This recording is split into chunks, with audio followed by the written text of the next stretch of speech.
Hey guys, CreamCrazy here, and well, it's at this point in time 5 o'clock in the morning, and yes, I know the pay-per-view ended around 10 to 4. You're probably thinking, you're crazy, Fred, why are you putting this on at such a late time in the morning? Well, there are two reasons for that. One, I've had to write up the endings of my matches and sum up my ratings, which is something I used to do just after the match ended, but I'd rather do it, you know, after the matches have ended, after the whole pay-per-view's ended, so I can get a summing up, you know what I mean? The second, if you haven't checked the news sites, because I do politics, A2, and because of global politics, I kind of have to listen in, and basically, if you haven't checked the news, Kim Jong-il, North Korea's leader, is dead, which maybe put a fucking huge smile on my face, because it's good to hear that sorry bastard's now dead. I honestly could not be happier. And, to be honest, it's made the pay-per-view even sweeter. And, you know what? To be honest, this pay-per-view, guys, tables, ladders and chairs, that's all we're here for, aren't you? You're here to hear me, not going about Kim Jong-il's death, which, even though it was a fantastic thing to hear, this is what you're here for. You're here to hear me talk about the last pay-per-view of 2011, tables, ladders and chairs. And in all fairness, this pay-per-view was not bad at all. Well, it was in some aspects, but we'll get to that later. First up, Zack Ryder defeated Dolph Ziggler to win the US Championship. Holy shit! I was a doubter, and fucking hell, I was proven completely wrong, because this was a great match. And I'll say this before we start, damn, the crowd were hot for this. Ryder is the shit, the crowd were just eating him up. It was amazing. A series of arm drags by Ryder, Ziggler stopped it, which was kind of annoying, but I found that series of arm drags that he did quite nice. Luther's press by Ziggler is countered into a catapult. Ryder then hit a somersault planter to the outside, which was nice. You wouldn't have expected Ryder to do that now, would you? Ziggler plants Ryder's face with a DDT on the apron to regain control of the match. Repeated elbows by Ziggler. He literally just hit about 12 elbows in succession. And that was a great, great sequence. Covered for 2, and I thought, my god, the guy was incensed. Incensed to get that. Definitely incensed to get it, honestly. Nice discus elbow by Ziggler. Cool to see that. The crowd are really eating up Ryder. They're just going at him and just literally saying, Ryder, woo, woo, woo, repeatedly. And it's just... the guy's popularity, I underestimated it. This was massive. Literally the biggest amount of popularity I've seen for a guy in ages. Amazing, amazing. Ziggler taunted the crowd by doing sit-ups next to Ryder's body, which I thought was fucking awesome. Then covered for 2. After a chinlock, Ziggler hit an angle slam for 2. Yeah, Kurt Angle's gonna get pissed off now. Ryder hit a picture-perfect missile dropkick cover for 2. Ryder hit some clotheslines and elbows before landing a massive facebuster and a shoulder block to the corner and a broski boot. He covers, but Vicky then puts his foot on the rope and gets thrown out because the ref sees it. You're out of there! Ryder then rolls through, but Ziggler rolls against him and gets a 2 while holding the ropes. Ziggler goes for a zigzag, but Ryder rolls up for 2. Ziggler hits a famous serve, but only gets 2 people. Amazing. Ziggler tries to lock in a sleeper, but Ryder gets out of it. However, on the rebound, flies into a drop kick. Bloody hell. Ziggler gets 2. Ryder then hits Ziggler on the top rope, and then nails a perfect Frankensteiner. I mean, sure, he nearly missed the jump completely, but to be honest, for Ryder, to me, that looked perfect enough. You know what I mean? Covers for 2. Ryder then goes for the Rough Rider, hits the turnbuckle. Ziggler rolls up and gets the tights for 2. Ryder then hits the knees into Ziggler in the corner, hits the Rough Rider, 1, 2, 3. And I will tell you, Michael Cole was so displeased he couldn't even speak. It was so fun to finally see that guy shut up. And you know what? And in fact, even funnier, Zack Ryder's dad was in the crowd. Yeah. Believe that for a second, because I was wondering, laughing, thinking, holy shit, there's an old guy jumping around like a complete maniac, and then I found out it was his dad. I thought, that isn't right. It's made me go, oh crap, I've made a fatal error in my judgment. You know what, this was a fast-flowing, very entertaining match to watch that actually showed, against all of my gripes, Zack Ryder can wrestle. Because I'll tell you something in advance, guys. I had Zack Ryder down as a shoo-in for worst wrestler of the year in my Wrestling Rant Awards. And you know what? This match has completely reversed my opinion. Because I think now, as the Ryder has proved he can actually go against the best. And he deserves, and definitely in Ziggler in this case, definitely deserves the title, no doubts. The crowd were really into it, and that really made it fantastic to watch, because the crowd were into it, you felt the intensity, the commentators were getting into it, and it just made the match much better for it. This match did, however, lack psychology to make it. It would have made it a much greater match if it had some legitimate psychology, with a lot more working on the body parts. I mean, sure, Ziggler did work on the ribs a lot, but it didn't really show from Ryder's point of view.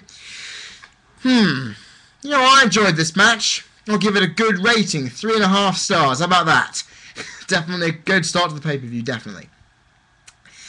Then we got our first of 3 matches that were not announced on the before. Fuck it, there were 9 matches in total on this card. And there were only 6 going in. What the fuck? I'll go on to that a bit later when I sum up the entire show. AirBoom defeated Epico and Primo to retain the WWE Tag Team Championships in an okay match. A back body drop counted into a roll-up for 2 by Bourne, which is nice. Double drop kick to Epico and Primo for 2 by Kofi. Kofi stood up immediately after a monkey flip, then hit one of his own on Primo for 2, which was a great sequence of moves. Evan tried a springboard body splash, but Primo and Epico caught him and then put him on the outside. Definitely shows these two know how to work together. There wasn't too much else after that, but then Evan countered a gory submission into a sunset flip. Nice. Definitely great to see that, because you don't see a gory submission than that for now, do you? Primo countered the Trouble in Paradise by backing into a corner late on. Kofi had a lovely springboard crossbody off the top rope for 2. Bourne hit the crossbody to the outside onto Primo, and Kofi hit the Trouble in Paradise on Epico for the win. I think that was how it went. Or was it Epico on the outside? I don't know, it's been a while. You know what, there were some good moves here. It was a throwaway match that was quite watchable and made me look intriguingly on how the tag team division would really look in the new year, really. I definitely think this could be a good sign. 2 good teams who prove they've got some stuff. Maybe put the Usos in there. Maybe stick another legitimate big team in there. Maybe we can see something good. You know what? Short but sweet, that match. 1.5 stars. I'm being nice. I'm being very nice to give that 1.5 stars. Definitely. Definitely. I could have given it 1 easily, but it was fun to watch for what it was. You know? No build at all.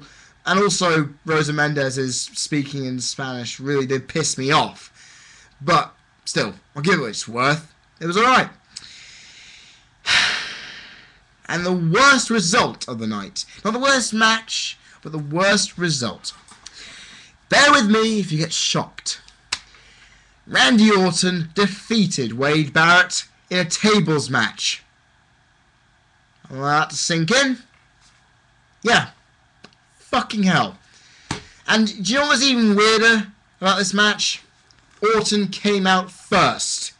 Which is strange because normally the heel comes out first, then the face comes out next. Is this possibly a change for the future in WWE? Maybe the face comes out first, then the heel comes out afterwards to intensify the heat against him? Maybe. Who knows? Ugh. God, I need a drink. It's been a long night. Orton countered the clothesline by Barrett into his signature backbreaker, which was cool. Orton got a table, Barrett kicked it into his face. At that point, this is off match completely. I spotted a Jerkahole t-shirt. Oh, that was ponage. Barrett tries to get to the table in the ring, but Barrett then gets basically the table gets kicked into his supposed broken nose. What even more surprising is Barrett starts bleeding from around his eyebrow area up here, which is awesome. We got blood. We got blood. It may be covered by his gigantic amount of hair on this side, but we got blood in a match. Attitude fans, go completely mental. You had your moment in the sun, which is even more ridiculous, right? Because the referee got some white gloves on, ready to clear it away, but Barrett kept running away from him. Fucking smart. Orton and Barrett go up the rampway and Barrett hits a nice gut kick to stop him. Barrett goes for the pump handle slam through the table, but Orton counters. Barrett then pushes the table over to stop him going through it. fucking smart. Orton tries to suplex Barrett off the steps, fails, and Barrett pushes Orton into the steel post, then the steps, followed by the other ring post, then the big boot. Definitely a good sequence for Barrett there. And you know what? Even better, Orton gets his head planted on the table, Barrett puts Orton on it, but Orton then gets off. That's not really good. But hell, it's showing Barrett is getting strong here. This is good stuff, isn't it? So, Barrett is being shown as a very strong, credible force in this match. Good, good, good. Orton then gets shoved into the apron before being rolled back into the ring. Barrett hits an elbow from the top rope. Barrett then tangles Orton on the ropes and pulls his head against the table before getting his knees to it. Barrett then boots Orton, hoping for him to go through the table, but he lands on the apron instead. Barrett then puts the table in the ring and in the corner, picks up Orton for a front power slam, but Orton then hits and gets to clotheslines and power slams that you often see him do. Orton sets up a hangman DDT, Barrett counters it. Orton is then on the apron, Barrett runs but gets hung up on his groin. Ouch. Fuck it, I've actually lost my place. Crap. Where the fuck am I? Here we go. Barrett then sets up for a waistline to go for the table on the outside, but Orton elbows out, hits his hangman DDT on the other side of the ropes. Randy goes for the RKO, Barrett counters and hits a swinging side slam. Pushes the table onto Orton from the corner. Orton is selling well at this point, I will I will say. Yeah! It's been a long day. I've done audio with Mr. Parkin as well, so it's been a very long day for me. Barrett puts Orton on the table and goes to the top rope. And you know what I'm thinking at this point? Oh God, please, please don't do this. Please don't make Orton RKO him through the table. And as soon as you say that, BAM! He jumps right through the table. Well, no, he doesn't jump right through, but he jumps and then BAM! RKO through the table. And I went, fuck. I'm still doing fuck all through the time. Because I'm sorry if you get offended by bad language, but you can kind of expect it from me. And you know what? I should also note at this point that Barrett's leg was the only thing that hit the table that caused it to break. So, in that case, botch! It was a massive botch. Huge botch. You know what? This match should have had Barrett the winner, honestly. But Orton had to win if you look at it in some way. I just knew it was too good to be true that Orton could put people over for so long, you know? At least Barrett did look strong for the most part, and that was good. Definitely a big positive there. Good physical match that even had blood, much to the satisfaction of you actually doing nut jobs out there, and this could have gone on a bit longer. I would have felt that this would have gone on for another 4 minutes. It would have really stretched it out, built the tension up, and the crowd would have been a bit more into it than they actually were, because they were a bit quiet, really, for this. And you know what? They could have added more psychology to it. Working on the nose and the face, Orton could have really punched at that face and caused more blood to appear for the hell of it, but hell, you know what? Apart from the victory for Orton, this was something worth watching. And you know what? There's a lot of near misses for both men, made you think it would end at any point here. A stellar tables match, and a 2.5 star one at that. So, what do you think? Good idea? Comment section.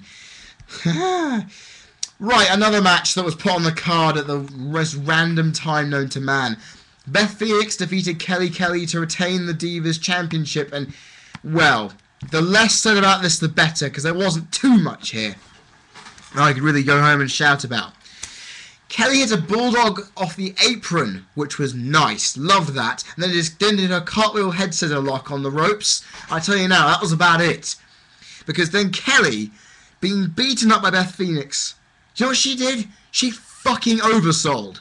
And she has a history of overselling. She has a history of overselling. You know why she has a history of overselling? Listen to her fucking scream. She's like Eve when in a move. She screams like she's going into labour, like she's got a fucking baby in her stomach. And you know what? Bitch, please. You look like a frightened Natalie Portman in Black Swan, except you don't look really, really nice. You look fucking hideous when doing that scream. Because for fuck's sake. I've seen people oversell being hit by a car, let alone that. You were stuck in a camel clutch, and you were screaming like it was the most painful thing on earth. That to me is category A bullshit. And that's not psychology. That's just butchery of this professional wrestling art form. Kelly went for a famous oh no, I've gone complete on that. Beth goes to the top rope and missed a big leg drop. And she sold the ass pain perfectly. I'll be writing that down. Kelly goes for a famous finisher. Beth counters, but botches the landing because Kelly completely falls over, and it made me chuckle. Beth hits the glam slam. Kelly rolls through for a 2, but then Beth hits an electric chair drop for 3. You know what? This was built on the card with no build at all, even with the slammy thing. I don't know. This, to me, just had no substance. And the crowd didn't give a shit. I didn't give a shit. I went and packed away my smoked knuckle pate and crackers that I was eating earlier. And you know what? I would have given this 1/4 of a star because that bulldog, that apron head, the cartwheel head scissor rope thing. But if it wasn't for the botch, and actually I would also given it also for the leg drop miss as well, because the selling of that was perfect. But because of the botch and Kelly's overselling, it just made this match feel rushed, poorly made, and it was just complete waste of time. Complete waste of time. And you know what? It just made me want to give this match a 0 right off the bat. There's no other way I could think about it. 0. There's no room on a card for a shitty Divas match with no build. Because this card suffered so much from things like that. Oh god, seriously, I just keep drinking this shit. Oh, by the way, just in case anyone wonders, this ain't vodka. If anyone ever does wonder. Straight edge, motherfucker. Right, now back to this. Triple H defeated Kevin Nash in a sledgehammer ladder match. And you know what? I know you lot are going to rip me to pieces for the rating I give this.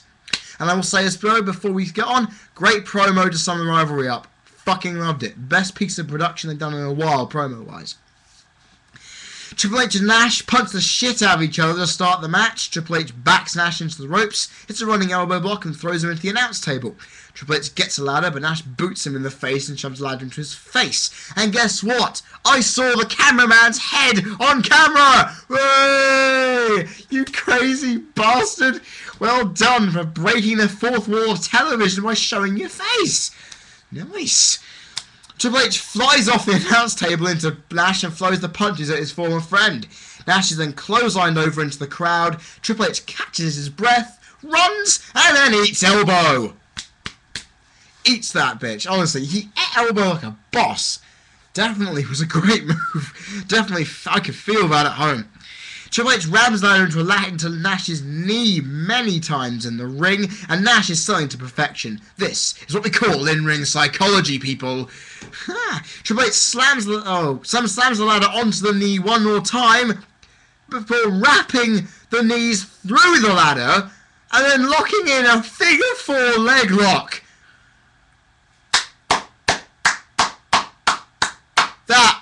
That was perfection. 100% perfection. That, ladies and gentlemen, is how you do it. That is how you do in-ring psychology. You work on a body part and then do something crazy like that. Triple H, well done. That was unbelievable. I put on Facebook, epic figure 4 leg lock win. Simple. It was amazing. Check it out on YouTube if you haven't watched the pay-per-view. Triple H then throws the ladder into the knee. Nash gets up and whips Triple H right into the ladder on the other side of the ring, and he goes right outside.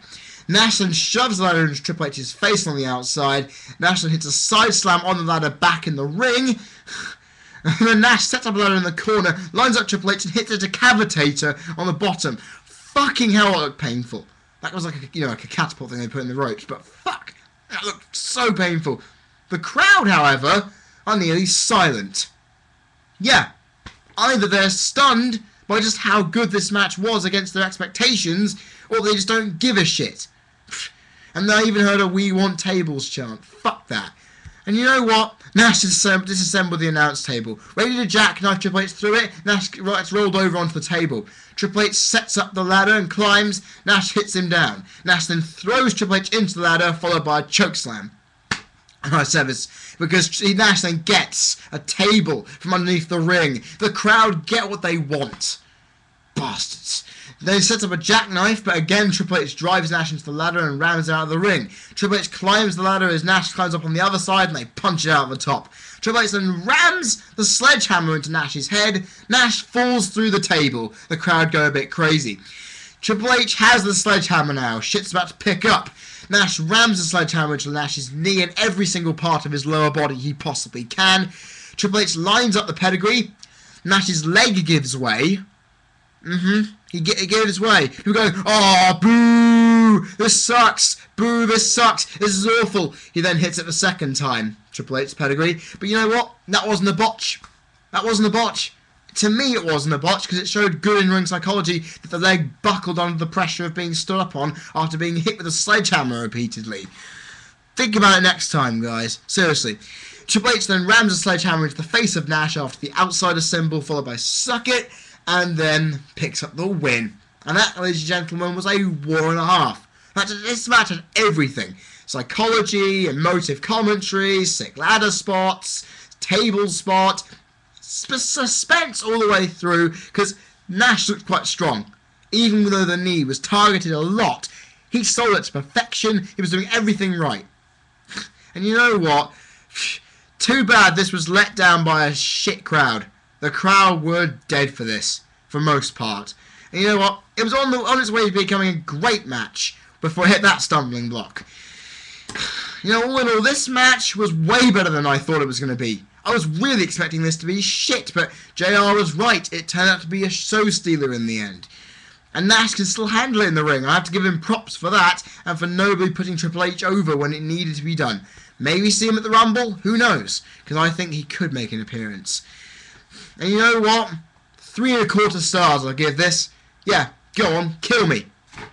Rip me to shreds in the comments section, I fucking dare you. You can do what you want to. Because you know what? If it weren't for the crowd, I would have given this 4 stars. It's not perfect, but this match kept me on the edge of my seat, fucking entertained. I was entranced by this match. Now, if you can't accept that, then that's your opinion. And I accept that we all have different opinions in this internet wrestling world, but honestly, if you ever go at me for rating this match highly, please think your words through before you do, for the benefit of everybody. Please. And then we get to the match that was made earlier on in the evening. Sheamus defeating Jack Swagger in a really boring match. I really couldn't give a shit about this. Only, I think, 3 things really that got my eye. Swagger countered an Irish whip into an abdominal stretch, which was cool. Sheamus bashed Swagger's chest angrily, which made a nice sound. A flying shoulder block from the top rope was cool. And a bro kick for the win. You know what? This was a complete throwaway. You know, I don't understand why they needed to put this on the card. And it makes me understand that WWE, you've got to hype the matches before the show. Because this kind of match is not needed on pay-per-view. You don't need to put Sheamus on pay-per-view. Just doing that backstage segment with Swagger would then lead to something happening on SmackDown leading up to the Royal Rumble. Build something. So just sticking the match on the card. Because honestly, the pay-per-view had enough with the tag match added. I could have been okay allowing the tables match to go on longer because of it, but no. Had to be done, didn't it? 0 for this match. 0 for WWE's booking team. Next up, Big Show defeated Mark Henry in a chairs match to win the the World Heavyweight Championship. Now, I've been hearing rumours around that Mark Henry was legitimately injured and that's why he lost the title. It explains, however, it definitely does explain the shitness of this match. Big Show immediately goes out of the ring and throws every single chair in the ringside area into the ring, which was funny. Henry then goes out of the ring, wants to leave. Show then whacks a chair around the body of the champ. Henry slams the chair onto the Show's back and smacks the hand on the steps. Both swing chairs, but Show is knocked out of his hand. Henry whacks the hand of Show with the chair. Show tries to go for a choke slam, but Henry hits the hand. Henry tries to smack a chair into Show's head, but Show then whacks the right hand out of nowhere. Show covers, gets the win. And I'm at this point thinking, what the fuck is going on? And then Henry no-sells this completely, and then does a DDT on the chair after whacking it into the Big Show's knee. And I'm thinking at this point, Henry's lost the title unfairly, but I now know if he's legitimately injured, made sense. But then wait, I hear a Daniel Bryan chant in the crowd. And you know what I'm thinking? I'm thinking, you've got to be joking me. It's not going to happen now, surely. And lo and behold, Daniel Bryan comes out to the ring, man beard, gracefully parading his face with the briefcase, cashes in, 1, 2, 3. We have a new world champion, and his name is Daniel Bryan. Oh man, how epic was that? Do you know what? We go through a shit match, and to then have that, it was unexpected because I thought he was definitely going to keep it till Mania. But, you know what? If he is legitimately injured, I'm sorry for Mark Henry because he was definitely deserving of this title reign.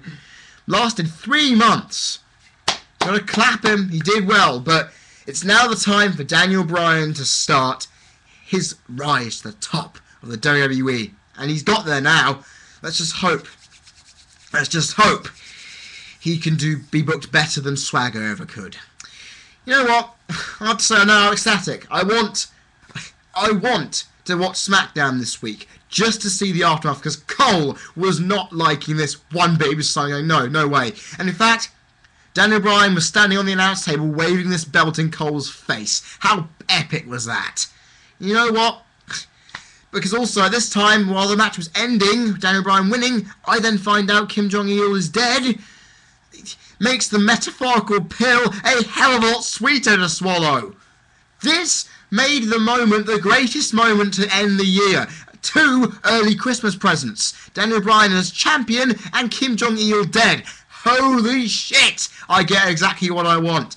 Merry Christmas! Now, the match itself was shit. Still gets a 0 from me.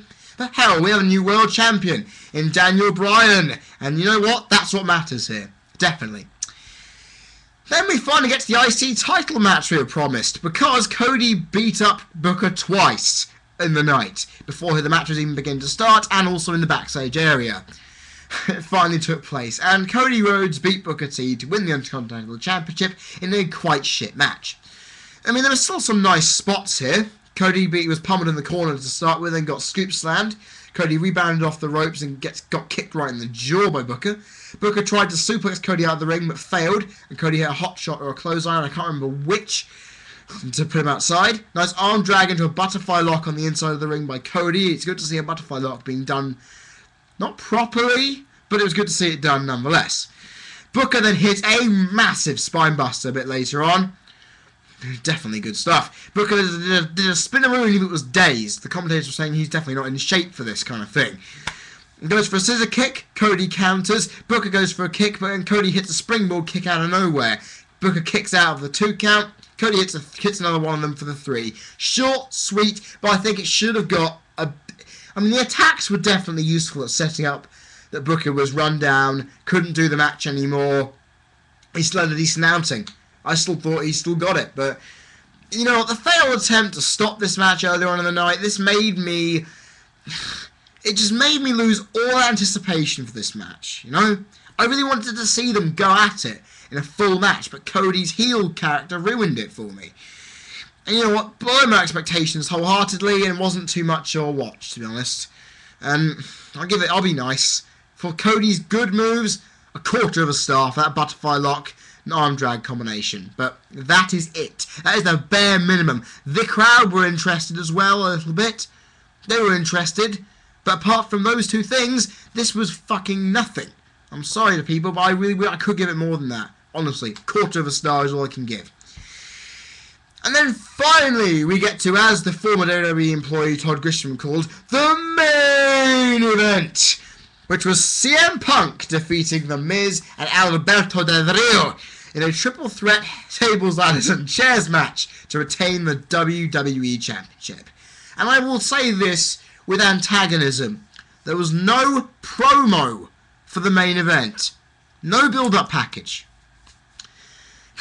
It happened in Extreme Rules. It happens here tonight.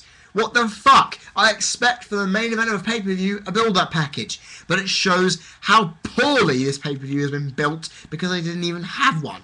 I mean, at least Extreme Rules had some, but nonetheless, doesn't really. Oh, it pisses me off. Only Nash and Triple H got one tonight, and much to my annoyance. Punk kicked and knees the challengers before the double team of both Miz and Del Rio starts to take effect. Punk dodged the double clothesline, hit a snapper on the Miz, and punched down Del Rio in the corner. Miz and Del Rio then hit a double flapjack on Punk, followed by a double suplex and alternating stomps. Miz and Del Rio exit the ring together, and Del Rio whacks Miz with a chair. Del Rio goes out to put the ladder in the ring, but Punk baseball slides the ladder into Del Rio's arm. Miz springs off a chair and eats turnbuckle in the ring. Punk then gets his knee, goes for the bulldog and thinking, yeah, he's going to hit on the chair, awesome. Miz then counters that into a sidewalk slam on the chair. Fuck! That looked so painful. Oh, I felt a bit sorry for the Punk. And even looking at the chair, that thing was bent to fuck. I don't know what was going on there. That was an amazingly great move. Miz got the ladder, tries to hit a skull-crushing finale on Del Rio. Del Rio counters into a back body drop on the ladder for Miz. Del Rio gets the ladder, kicked into his face by Punk. Punk sets up the table and fails to suplex Del Rio into it. Del Rio also fails a German suplex on Punk through the table, and Punk reverses into a neckbreaker. Miz misses a chair shot and hits the post, and Punk takes a chair and slams it onto the back of the Miz repeatedly below the barricade. Miz is then set up on the barricade. Punk jumps off the chair and knees Miz over the edge into the crowd. Midge. Yeah. Punk then puts a ladder into the ring and climbs it. Ricardo Rodriguez then comes in and pulls Punk off the ladder, then handcuffing him to the middle. Bloody hell! They're doing anything to do this, aren't they? Del Rio is now kicking the crap out of him. Sneaky tactics. Del Rio climbs and Punk breaks away the supports, making him free, and then whacks the handcuffs into Del Rio's chest. Del Rio is then flapjacked onto the ladder by Punk. Miz rams the ladder into Punk. Miz climbs up. Punk gets him down, sets up the GTS. Miz fights out. Good sequence. Punk and Miz are on the turnbuckle. Del Rio goes up and enziguris Punk. Not sure if he hits Miz at the same time. Miz falls to the floor, while Punk falls through the table at ringside. Holy shit. Del Rio then puts Miz into the rampway and assaults him on the table. Weaves an arm through the ladder and does the cross arm breaker. Fucking hell, 6 spots. 6 spot here. It looks so painful. Del Rio then put a chair on Punk, whacked another one on top of him. Punk's arm was then weaved inside the chair, and then a cross arm breaker was done on that.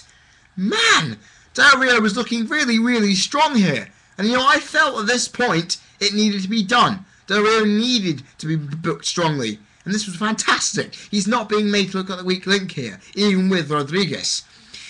Del Rio was the only one in the ring. Climbs up the ladder, both Miz and Punk get back in to topple it. Del Rio lands on the ropes, nuts first. And you know what? I haven't seen someone man enough to tackle that bump since Edge. And he was a master at tackling that spot. Punk and Miz punch each other up, only to be knocked down again. Ricardo Rodriguez is then climbing up the ladder. I'm thinking, fuck, this could be awesome. Punk and Miz then push the ladder over, and Rodriguez goes right through the set of double tables set up at ringside. Holy shit, he was not moving. I thought, oh god, he's dead. Rodriguez was sold it like an absolute boss. I fucking love that spot. Miz sets up a GTS and Miz counters into a skull-crushing finale position, but Punk fights out. Punk then misses the shoulder into the ring post, and then Miz handcuffs Punk to the turnbuckle. I mean, come on! The handcuffs integration was great! Again, coming into play. Miz taunts Punk, and then BAM! Punk hits a roundhouse kick. Punk is stuck though. Del Rio comes in, sets up a ladder, 2 ladders. And Punk then rips off the pad of the turnbuckle, unscrews the turnbuckle, while Miz and Del Rio are going up the ladder. He then goes up, all 3 men are on. Punk hits both men off. Miz climbs up, but Punk pulls him off, and then Miz eats GTS. Booyah! Punk then climbs up, gets the title for the win. And you know what? What a great way to end this pay-per-view, you guys. In all fairness, it's a good showing of what Punk, Miz and Del Rio can do. Del Rio had looked incredibly strong here. To be honest with me, Miz looked quite weak in comparison with Del Rio, but he'll have time to prove himself in the long run. This played out extremely well. Had some great spots and great psychology, especially by Del Rio, in enforcing that by harming the arms. Rodrigo's bump, Rodriguez, yeah, I can't get that right. His bump was the best of the night. Solid like a boss, like I've already mentioned, great. A thrilling, entertaining way to end the pay-per-view, and overall a great match to restore prestige to the WWE Championship before the new year. Because we need a WWE Championship to have a few good matches, and have a champion like Punk hold it in great way. And you know what? I'll give this match the highest rating of the night. 4 stars. 4 stars. And you know what? It's fucking deserved. And now I go on to my final thoughts here. Because you know what? This pay-per-view to me had a lot of potential. And a lot of the potential was delivered in 2 of its 3 main events. And it's the US title match. A big however though rests on my laurels here. Because this pay-per-view was let down. But not just a heavy amount of matches that didn't amount to anything. But the fact that 3 matches were announced on the show itself. That's just not on. By any means, that is not right. This just shows WWE were not willing to book it properly. And this is why the Slammies should not have happened the week before. The Slammies, in my opinion, should happen on the first and the last week of the whole year. That makes more sense, doesn't it? And you know what? The fact is, the Daniel Bryan title win and the great commentary all night with no significant errors didn't mask over this. Because those bad matches and the awful card structuring affected this night hugely. And there were some moments where the crowd were on their feet, like Ziggler, Ryder, and the main event. And then there were some moments where they were dead, much for the Nash Triple H match. And that made me just think, this pay-per-view is definitely going to get a low buy rate because it wasn't hyped enough. The matches weren't put in good importance. The card was completely fucked from top to bottom. And to be honest, the pay-per-view had 6 matches going in, right? 9 matches by the end. That's overkill. A pay-per-view can have at least 8 matches. If you've got enough big ones, only put 6 or 7 on, okay? Don't put 9 matches on a card when you can't fill the time. You could... it was just complete overkill. And it was that was the one sour note to end the year on. The pay-per-view was going great until the card was fucked up with. And more matches were put on when they weren't needed. You know, it makes me feel this pay-per-view was going to get higher than what I'm going to give it. Because it was a good one to end the year. But despite its successes, it was dogged by its failures. And the final rating reflects that, people. And you know what? I give TLC 6 out of 10. Simple. 6 out of 10. Best rating I could have given it. Because you know what? It's just the fact is, it shows that even though WWE could put on a stable offering on pay-per-view, they have still got a lot of work to do. They've got so much work to do. Because there is a lot of issues still to rough out. I don't know whether it's rests with their creative team or what. You know, it just makes me wonder, for all this time, what do WWE need to do to create an Extreme Rules, a Money in the Bank, a SummerSlam on a regular basis? Do they need to revamp their booking? Do they need to hype up matches on Raw and SmackDown better? Do they need to just do a good job in promotional tactics? I don't know. It's just, to me, this pay-per-view summed up what so many pay-per-views had a problem with this year. They were either rushing things or not booking them enough. And it disappoints me. It really does disappoint me that this was the case. Because this pay-per-view was better than average, only just. And I know you lot are going to say to me, you're overinflating some of the matches, Fred. You're not looking at it at a critical aspect. I did enjoy the night, but for more reasons than one, I'm leaving frustrated. And that's quite disappointing to end the year on that. And guys, I'm going to end it there. Hope you've enjoyed my TLC results video. And you know what? There are a load of things you can do now. You can comment your opinions on what I've said tonight in the comment section down there. You can like the video. You can subscribe up there, because I've got a big load of videos coming up in the next couple of weeks that you lot should be interested in. I've got a video on how the Rock and Cena feud has matured since it started, and how it should go down in the future. That's coming on Christmas Day, people.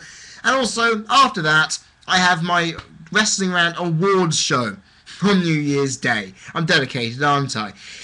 Also, guys, one other thing. You can add me on Facebook, you can add me on Skype, you can add me on MSN. It's all there in the description box. But also, something else on the description box I want to add quickly was that basically, I want to do more than just my rants every week. You know, I did at one point have 4 videos a week on. So, I was wondering which of my video series that are defunct or in hiatus should I bring back. And they're either my Friday flashbacks, my old pay-per-view reviews, Raw and SmackDown reviews, or the in the news bulletins for the wrestling news roundups. I did love doing all 3. But which one do you want? I've set up a poll on Poll Code. You can click on the link down there and you'll be accessing the voting options. You'll be able to comment on which one you thought was the best video that I did out of the 3. And you know what? I want to get you guys' opinion here. Which one do you want? Go to the poll code. I'm listening to all of you. At the moment, the flashbacks are winning, but we could see a switch knowing how many of you want to see. Remember, it's up to you here. I'm listening to you guys. So please click on that poll ASAP. And you know what, guys? I'm going to leave it here. It's 5:37 now. I'm a bit tired. I've still got to guzzle through this entire cup of water. And basically, in the year that has been majority of the average rating of the pay-per-views is roughly a 5.5 out of 10, basically. And it's been that kind of year, hasn't it? 2011, I'm soon to bid you adieu. And guys, I've been Cream Crazy. You've been people watching. This has been my Tables, Ladders and Chairs 2011 results and predictions video. And I will see you next week. Remember, I'll be on Facebook, Skype, and MSN if you want to chat anytime about wrestling and all kinds of other random shit. See ya!